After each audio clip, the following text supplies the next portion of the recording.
Good evening children. Pair of linear ఈక్వేషన్లో next question ఎలా వస్తుందో అనేది చూసాము. ఫస్ట్ క్వశ్చన్ ఏమి ఇచ్చారంటే check whether 6x - 3y + 10 = 0, 2y - y + 9 = 0 or consistent or inconsistent. First నేను ఇక్కడ 2 మార్క్స్ క్వశ్చన్స్లో మనం చూసుకుంటే 2 మార్క్స్ అయినా ఇవ్వచ్చు, 4 మార్క్స్ అయినా ఇవ్వచ్చు.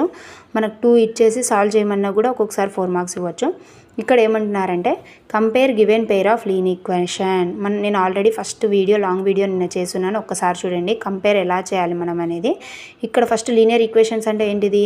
a1x + b1y + c1 = 0, a2x + b2y + c2 = 0.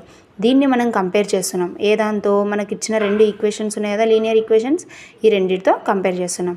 First a1 అంటే 6, a2 అంటే 2, a1 అంటే 6, a2 అంటే 2. సబ్స్టిట్యూట్ చేస్తే మనకి ఏమొస్తుంది? 2 1 జా 2 3 జా 6.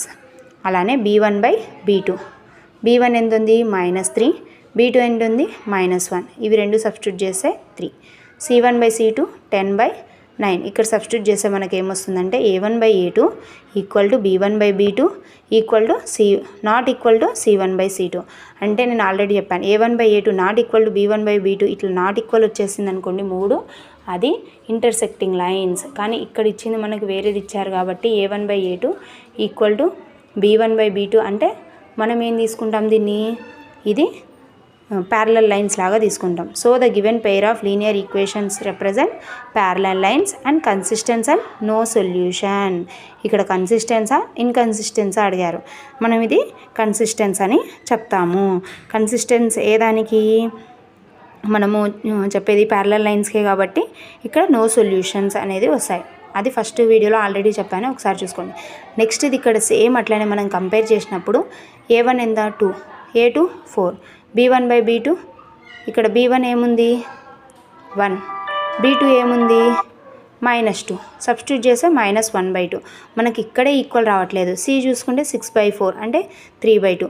Here a1/a2 ≠ b1/b2 ≠ c1/c2. అంటే ఇది సెకండ్ ఈక్వేషన్ అంటే ప్యారలల్ లైన్స్ లాగా వస్తుంది.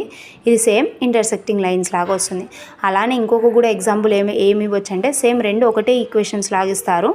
ఈ రెండింటిని మన a1/a2 = b1/b2 c1/c2 వస్తే అది ఇన్ఫైనైట్ సొల్యూషన్. దాన్ని ఎలా తీసుకుంటామంటే కోఇన్సిడెన్స్ లైన్స్ లాగా తీసుకుంటాం. ఇలా 3 ఒకదాని తర్వాత ఒకటే వస్తుంది. 10th క్లాస్ ఎవరైనా మ్యాథ్స్ చాలా మంది వీక్ అయి ఉన్నారనుకోండి, ఇలా ఇంపార్టెంట్ క్వశ్చన్స్ పిల్లలకి సెండ్ చేయండి. Please like, share and subscribe to our channel. Thank you.